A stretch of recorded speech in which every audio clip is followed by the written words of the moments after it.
ఆలయాలకు పుట్టినిల్లు మన భారతదేశం.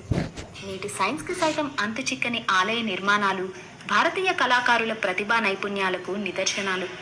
అలాంటి ఆలయాల్లో ఒకటి బృహదీశ్వర ఆలయం. తమిళనాడు రాష్ట్రం తంజావూరులో కావేరీ నదికి దక్షిణ ఒడ్డున వెలిసిన మహాశైవ క్షేత్రం. ప్రపంచ వారసత్వ సంపదగా గుర్తింపు పొందిన ఈ ఆలయం అనేక అద్భుతాలకు నిలయం. ఈ ఆలయంలో శివుణ్ణి రాజరాజేశ్వరుడు అంటారు. మరాఠాలో బృహదీశ్వరుడు అని పిలుస్తారు, అంటే గొప్ప శివుడు అని అర్థం. ఆలయ నిర్మాణం అంతా గ్రనైట్ రాయితో నిర్మించబడింది. 1,30,000 టన్నుల గ్రనైట్ రాయిని నిర్మాణానికి ఉపయోగించారు. దూర ప్రాంతాల నుండి రాయిని 300 ఏనుగుల ద్వారా రవాణా చేశారు.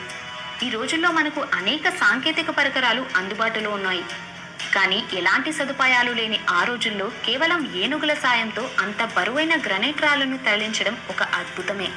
1000 సంవత్సరాల క్రితం చోళుల కాలంలో 1వ రాజరాజ చోళుని పాలనలో నిర్మించబడింది. ఈ ఆలయం యొక్క నిర్మాణం ద్రవిడియన్ నిర్మాణం అంటారు. 216 అడుగుల ఎత్తైన గోపురం, అద్భుతమైన కళాకృతులు ఆనాటి శిల్పకళా నైపుణ్యానికి నిదర్శనాలుగా చెప్పవచ్చు. పునాదులు కూడా తవ్వకుండా నేరుగా నేలపై నిర్మించారు. ఈ ఆలయ నిర్మాణంలో రాళ్ల మధ్య ఎటువంటి సున్నం గానీ సిమెంట్ గానీ వాడలేదు. కేవలం రాళ్లను ఒకదానిపై మరొకటి పేర్చుతూ శిఖరం వరకు నిర్మించడం ఆశ్చర్యాన్ని కలిగిస్తుంది. ఈ ఆలయ శిఖరం పైనున్న ఏకశిల బరువు 80 టన్నులు. దీన్ని కుంభం అంటారు. 200 అడుగుల ఎత్తుకు ఇంత బరువైన రాయిని ఎక్కించడానికి 6 కిలోమీటర్ల మేర ర్యాంపును నిర్మించారు.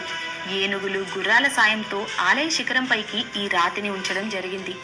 ఇదే తరహా నిర్మాణ శైలి మనం ఈజిప్ట్ పిరమిడ్లో కూడా చూడవచ్చు. ఈ ఆలయంలో నంది ఏకశిలతో నిర్మించబడింది. 2 టన్నుల బరువు, 16 అడుగుల వెడల్పు, 13 అడుగుల పొడవు కలిగి ఉంటుంది. భారతదేశంలో 2వ అతిపెద్ద నంది ఇదే. భరతనాట్యంలో ఉన్న 108 భంగిమలు ఆలయ ప్రాకారాలపై చెక్కబడ్డాయి.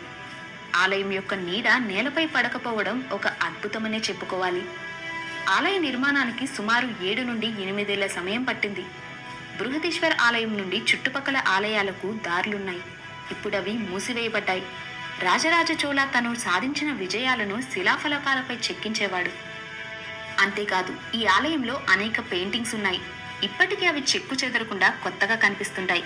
అలా కొత్తగా కనిపించడానికి గల కారణం ఆధునిక కాలంలో వాడే రసాయన రంగులు కాకుండా పసుపు, ఉప్పు, పూల నుండి తయారు చేసిన సేంద్రియ రంగుల్ని వాడడమే.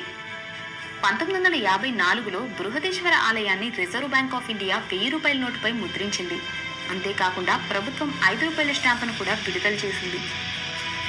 ఇంతటి మహోన్నతమైన ఆలయాన్ని తప్పక దర్శించండి.